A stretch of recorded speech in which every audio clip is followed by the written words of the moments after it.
I'm Jennifer Perri, and this is my story.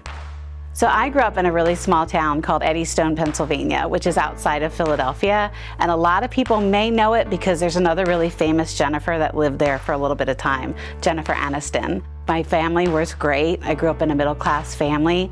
My mom was a nurse and also had a cleaning business. And my father worked for a paper company and was involved in some law enforcement things. And I have one brother. Growing up in school, I was very popular. I had a lot of friends, not only at school, but also in the neighborhood. Back in the day where you could ride your bike until 9 o'clock at night and no worries, nobody locked their doors. It was a wonderful way to grow up. I had a lot of friends, was very popular. I hung out with the kids from drama, the kids that were in band, the football team, all of those people. I was just always somebody that just made friends everywhere that she went. In school, my mom often got notes sent home that, Jennifer is a really good student. However, we can't keep her in her seat. She is a social butterfly. She walks around the room, tries to help people finish their tests, finish their assignments. And I think that really has traveled into my adult life as well, because I never meet a stranger.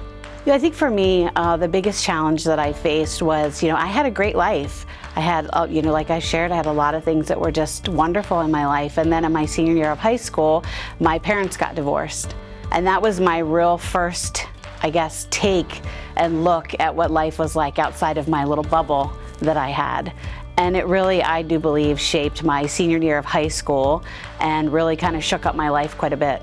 As far as me, rebelling against my mom, I became enthralled in a relationship with a bad boy that, I should have never ever walked down that path. And I graduated high school with honors, spoke 4 languages, had a full ride to school, and ended up getting involved in a relationship and pregnant, and my life took a drastic turn.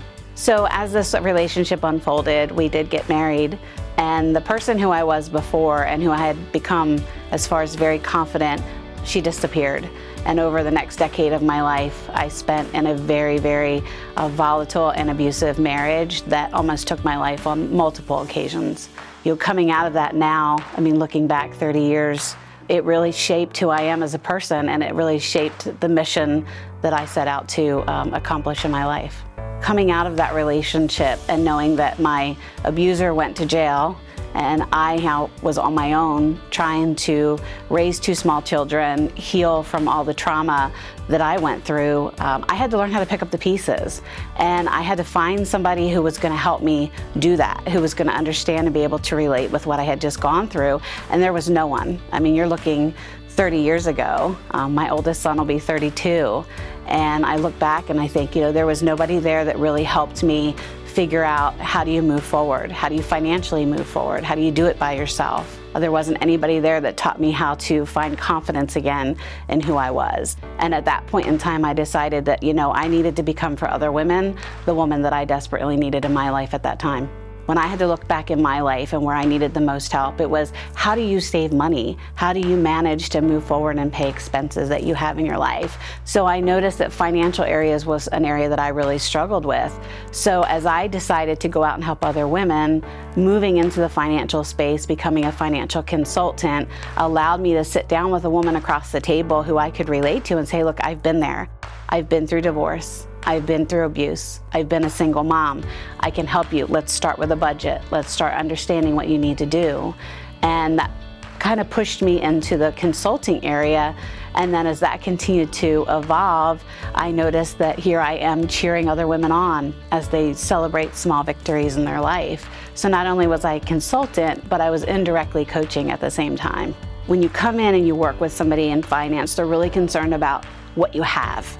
Let's look at your statements. Let's look at how much money you have. But they weren't really looking at the person. So for me, understanding that there's a story behind who this person is who sits across from the desk from me. And I want to help her understand what that story means for her and for her children.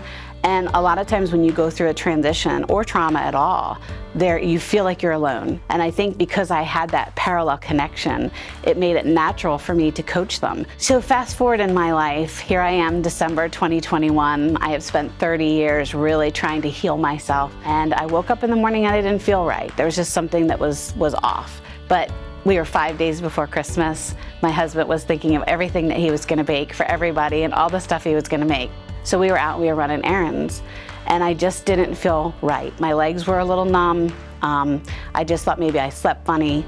So as the days went on, by December the 22nd, I could barely lift my leg to put it onto a curb.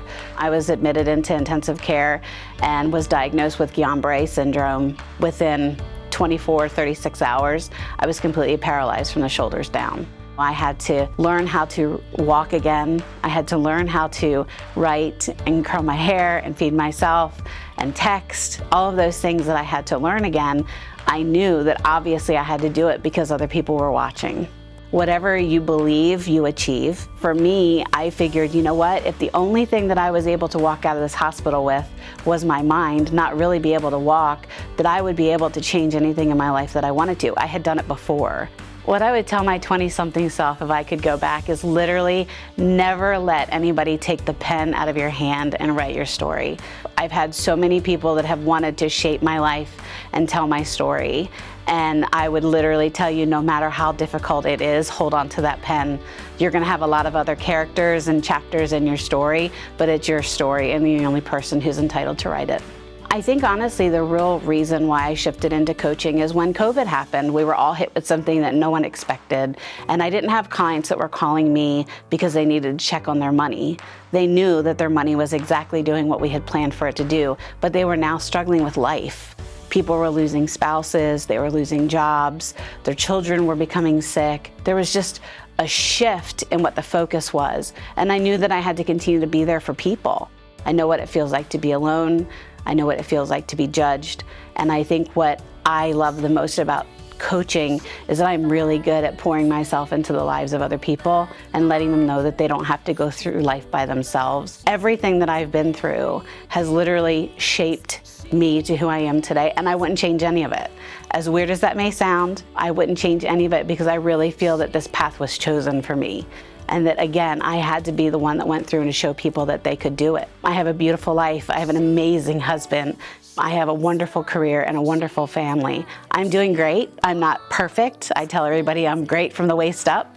My legs could be the best that they get, you know, but who knows? It could take a long time, but regardless, I'm still here. And while I'm still here, I'm gonna still do whatever I can do to change the world. She's everything I hope that she